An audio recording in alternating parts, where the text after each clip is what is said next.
in the past, you had a real sense of adventure when thinking about the world, a real sense of the unknown. And I'm talking about the distant past, hundreds of years ago, or maybe the 1800s even, but there was not everything was known and not everything was mapped. When an explorer went out to explore the world, it was real discovery.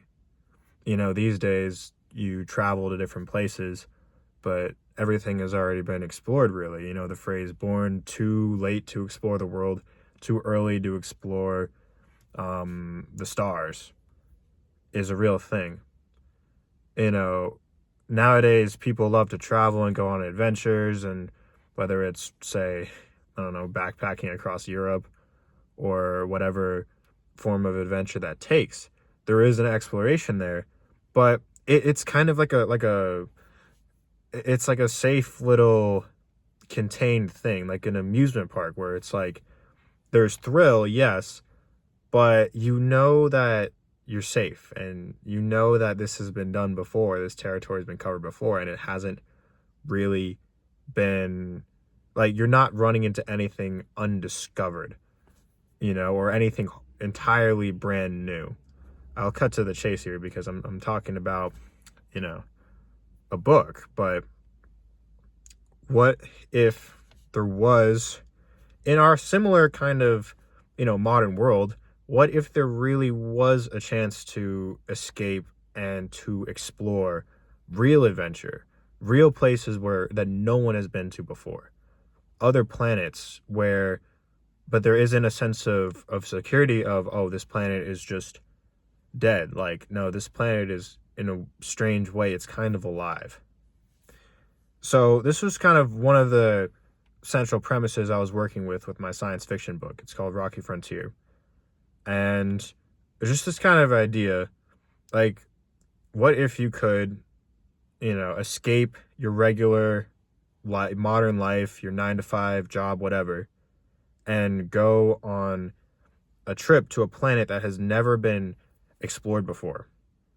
And you are going to you and a small group of people, maybe a couple hundred, you're going to a planet that's not just, within the solar system, but it's actually another star system over. It's interstellar. But it's not like Star Trek where they just zip around from planet to planet. These are places that have never been discovered before, and you're a real pioneer.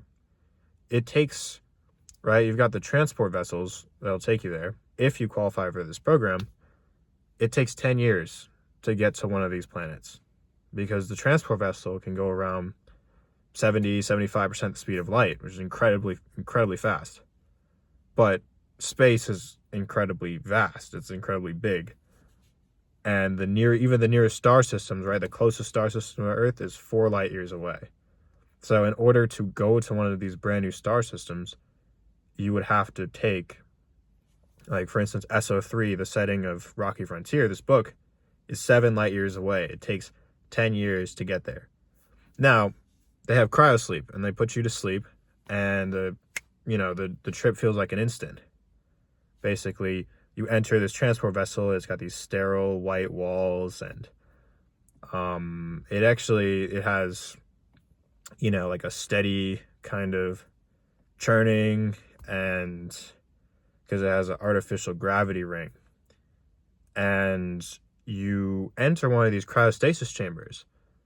You go to sleep, and the next thing you know, you wake up, you're here. Time to start your service on the SO3 colony and building up the foundation for humanity to become essentially a Type 2 civilization. So, well, where does the adventure come in?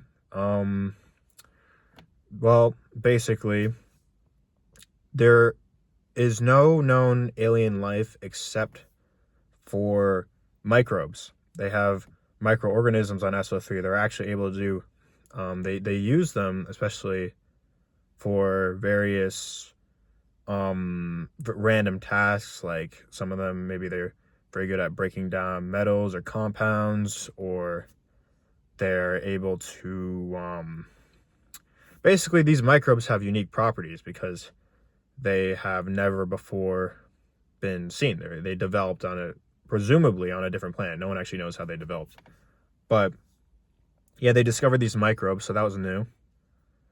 But and there is sickness there.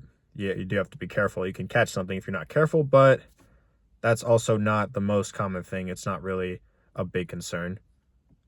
But there is a form of life that was not created on the planets originally, but that was sent over in the past. They have the robots that were built in the past to settle the foundation of these colonies that were built artificially intelligent. They can adapt and evolve themselves. And each of the different ESO colonies actually does have robots. That was a big question. Is it just SO3, which is the icy colony, or is it, you got SO1 and SO2, which have different environments as well? I would get into them at different points. SO1 is kind of like a red, rocky kind of colony. It's got different properties. SO3, for example, has lighter gravity than Earth, versus SO1 is more they have different levels of gravity, and the baseline level of gravity is for Earth. That's the baseline. SO3 is more lighter gravity, but these robots, they each take to their different environments because they kind of adapt and rebuild themselves. That was their whole job, is they're supposed to adapt to the environment and build up a colony, the foundation of a colony. But the safety guards and the kind of built-in guardrails of having to stay in touch with the scientists back on Earth was kind of broken down because these robots lost contact with Earth, because it turns out it's very difficult to keep contact over light year distances. One of the things that makes us the frontier is that you can't exactly just call for help back home, right? Radio communications, or whatever form of messaging, emails, anything, they only travel at the speed of light. So if you're at a planet 7 light years away, that's how long it'll take to send communications back and forth.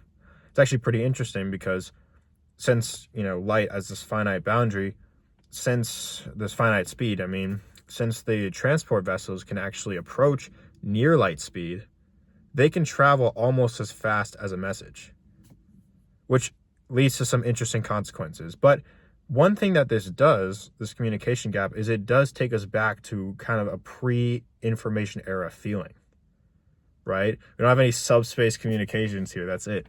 So it's like if you were a pioneer back in the day, exploring the world, setting up a colony on the new world. And it's not like you can just, pick up the phone and ring England and tell them your problems. You're kind of on your own once you're out there. So were the robots, and they were kind of driven crazy, maybe, from a certain point of view. But my point is this, right?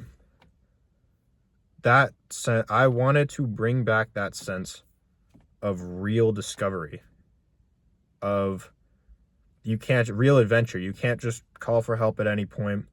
You are exploring lands that have never been explored before, and you don't know what you'll find. You don't know what's really out there.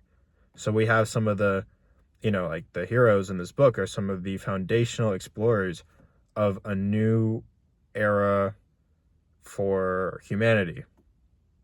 And that's something that is frankly very, very perilous, but very tempting to be a part of. So this is kind of the premise of my novel Rocky Frontier, in terms of like the general feeling that I'm going for. Just put yourself in those shoes for a second. What if you could escape your regular routine life and sign up for this one-way ticket to the stars, this one-way trip to live this entirely other life with a few hundred of the most talented, gifted people that you could meet. Not all of them are at that top level, but most of them are, right? All of them in some way serve a unique purpose to the colony. There is no unnecessary personnel. Everyone has been trained and is unique and special in some way, suited for the task. But you get to work with these people to start to build a brand new world. And there is a company culture. There is kind of a top-down hierarchy. You've got a boss, you've got promotions and raises and stuff. Well, at least, that structure, that kind of, that hierarchy system has held for now. On some of the SO colonies better than others. But that's basically the premise. That's how this starts out. And then the question is, first of all, would you do it if you were given the chance? And secondly, how would it go? So I'm really interested in that second question, which is why I wrote this whole trilogy of books and why I put out the first two and I'm working on the third one. Third one's going to come out, like the second book, it took me 2 years actually to come out with it after the first. Second book's called Deadlock. So Emergence, the third book, Emergence will come out on a similar timeline to that. But yeah, stay tuned, and there will be updates about Emergence, and there will be updates about these books.